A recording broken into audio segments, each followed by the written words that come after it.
কলকাতায় হোটেলে ভয়াবহ অগ্নিকাণ্ড, আগুনে ঝলসে গেল ৮ বাংলাদেশি।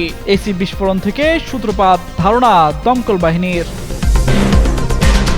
ফের আমিরাতে হামলা চালালো ইরান, আবুধাবির জলসীমায় আছড়ে পড়ে 2টি ব্যালিস্টিক ক্ষেপণাস্ত্র, সবাইকে নিরাপদ স্থানে থাকার আহ্বান। উত্তেজনার মধ্যেই ইরানের পাশে দাঁড়ালো রাশিয়া, তেহরানে পৌঁছালো সামরিক ড্রোন ক্ষেপণাস্ত্রের চালান, গোয়েন্দাদের বলাতে এনবিসির প্রতিবেদন। এবার মিত্রদের উপর খেপেছেন ট্রাম্প, বন্ধু হলেও যুদ্ধে পাশে না দাঁড়ালে মিলবে না রেহাই, মার্কিন প্রেসিডেন্টের স্পষ্ট বার্তা। ইরানের সঙ্গে সকল বাণিজ্য বন্ধ করল আরব আমিরাত, আঞ্চলিক উত্তপ্ত পরিস্থিতির প্রেক্ষিতেই এমন সিদ্ধান্ত, দাবি আবুধাবির। কলকাতার নিউ মার্কেট এলাকার একটি হোটেলে রাতের অন্ধকারে ভয়াবহ আগুন লাগে। সেই আগুনের দাপট আরও বাড়ে মারাত্মক ধোঁয়া আর বের হওয়ার পথ না থাকার কারণে। মঙ্গলবার গভীর রাতে মির্জা গালিব স্ট্রিটের একটি বহুতল ভবনের 3 তলার হোটেলে এই অগ্নিকাণ্ড হয়। মুহূর্তেই ধোঁয়ায় আচ্ছন্ন হয়ে যায় পুরো ভবন। ঘুমন্ত অতিথিরা দরজা খুলে বের হওয়ার চেষ্টা করলেও সামনে ছিল সরু বারান্দা আর সংকীর্ণ সিঁড়ি। হোটেলের অতিথিদের অভিযোগ, সেখানে ছিল না কোনো জরুরি বহির্গমন পথ, ছিল না পর্যাপ্ত অগ্নি নির্বাপন ব্যবস্থাও। এক অতিথি জানান, দমকল কর্মীরা না এলে আমরাও হয়তো বাঁচতে পারতাম না। ভবনটির 4 তলায় থাকা এক ব্যক্তি জানান, রাত 2:15টার দিকে 2 নারীর চিৎকারে তাদের ঘুম ভাঙে। দরজা খুলতেই ঘরে ঢুকে পড়ে ধোঁয়া। বাইরে যাওয়া সরু বারান্দাটিও তখন ধোঁয়ায় ঢেকে যায়। অনেকে বাধ্য হয়ে শৌচাগারে আশ্রয় নিয়ে জানালা ভেঙে বের হওয়ার চেষ্টা করেন। শেষ পর্যন্ত দমকল কর্মীরা অভিযান চালিয়ে হোটেলটিতে অবস্থানরতদের উদ্ধার করেন। তবে ততক্ষণে প্রাণ হারিয়েছে 9 জন, যার মধ্যে 6 জন পুরুষ, 2 জন নারী ও একটি শিশুও রয়েছে। নিহতদের অধিকাংশই বাংলাদেশি। চিকিৎসার জন্য কলকাতায় এসেছিলেন তারা। অগ্নিকাণ্ডের ঘটনায় হোটেলগুলোতে নিরাপত্তা বিধি মানা হয়নি বলে অভিযোগ উঠেছে। স্থানীয়দের দাবি, ভবনটি মূলত আবাসিক ব্যবহারের জন্য হলেও বেআইনিভাবে বাণিজ্যিক কাজে ব্যবহার করা হচ্ছিল। এমনকি হোটেলের জায়গা বাড়াতে কাঠামোগত পরিবর্তন করার অভিযোগও উঠেছে।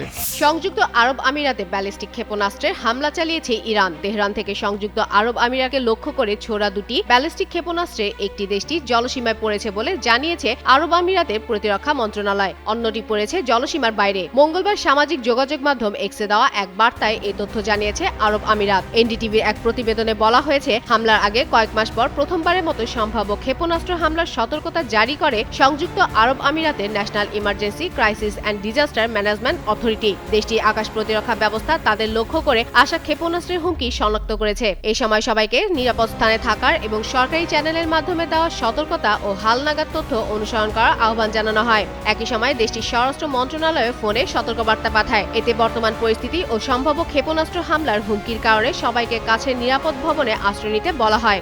এর আগে সংযুক্ত আরব আমিরাত জানিয়েছে, শুক্রবার হরমুজ প্রণালী দিয়ে যাওয়ার সময় আবুধাবি ন্যাশনাল ওয়েল কোম্পানির একটি জাহাজে হামলা চালিয়েছে তেহরান। এরপর সংযুক্ত আরব আমিরাতের পররাষ্ট্র মন্ত্রণালয় ইরানকে উস্কানিবিহীন হামলা বন্ধ করতে, শত্রুতা শেষ করতে এবং হরমুজ প্রণালী সম্পূর্ণরূপে পুনরায় খুলে দিতে আহ্বান জানায়। ইরানের পাশে এবার দাঁড়াচ্ছে রাশিয়া। ড্রোন, ক্ষেপণাস্ত্রের সরঞ্জাম ও বিস্ফোরক সামগ্রী নিয়ে 2 ডজনেরও বেশি রুশ জাহাজ পৌঁছেছে ইরানের বন্দরে। গোয়েন্দা নথি ও পশ্চিমা কর্মকর্তাদের বরাতে এমন দাবি করেছে মার্কিন সংবাদ মাধ্যম এনবিসি। প্রতিবেদন অনুযায়ী, সম্প্রতি কাস্পিয়ান সাগর পাড়ি দিয়ে এসব সামগ্রী নিয়ে রুশ জাহাজগুলো ইরানের আমিরাবাদ বন্দরে পৌঁছায়। মার্কিন গোয়েন্দা সংস্থার সাবেক কর্মকর্তা ও বিশ্লেষকদের দাবি, এতে মস্কো তেহরানের সামরিক সহযোগিতা আরও গভীর হওয়ার ইঙ্গিত মিলছে। বিশ্লেষকদের মতে, ইরানের অস্ত্র উৎপাদন সক্ষমতা ক্ষতিগ্রস্ত হওয়ার কারণেও দেশটি এখন রাশিয়ার কাছ থেকে সামরিক সরঞ্জাম নিচ্ছে। বিশেষ করে ইরানের অস্ত্র উৎপাদন কেন্দ্রে মার্কিন হামলার পর এই নির্ভরতা আরও বেড়েছে বলে দাবি তাদের। জানা গেছে, ইরানের সামরিক সরঞ্জাম পাঠাতে ব্যবহৃত জাহাজগুলো রুশ প্রতিষ্ঠান এমজি ফ্লোটের তৈরি।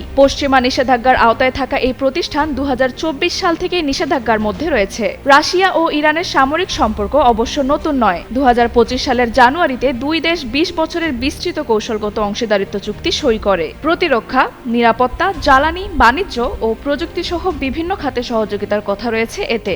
এর আগে ইউক্রেন যুদ্ধে রাশিয়াকে ইরান শাহেদ ড্রোন ও গোলাবারুদ সরবরাহ করেছে বলেও অভিযোগ রয়েছে। এবার উল্টো ইরানের সামরিক সক্ষমতা বাড়াতে রাশিয়ার সহায়তার খবর সামনে এলো। তবে রাশিয়া এই অভিযোগ অস্বীকার করেছে। এনবিসির কাছে ক্রেমলিনের কর্মকর্তারা এমন তথ্যকে ভুয়া বলে দাবি করেছেন।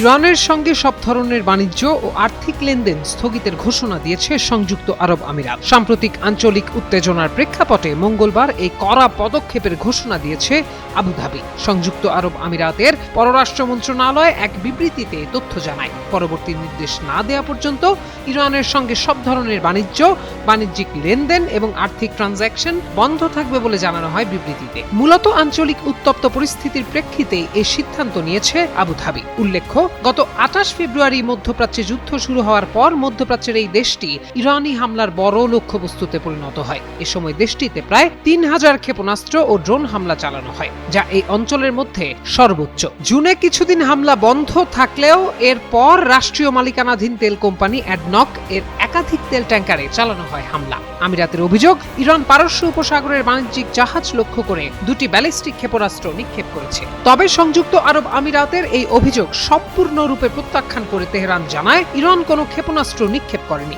আরব আমিরাতের এমন দাবি আঞ্চলিক নিরাপত্তামূলক প্রচেষ্টার জন্য ক্ষতিকর।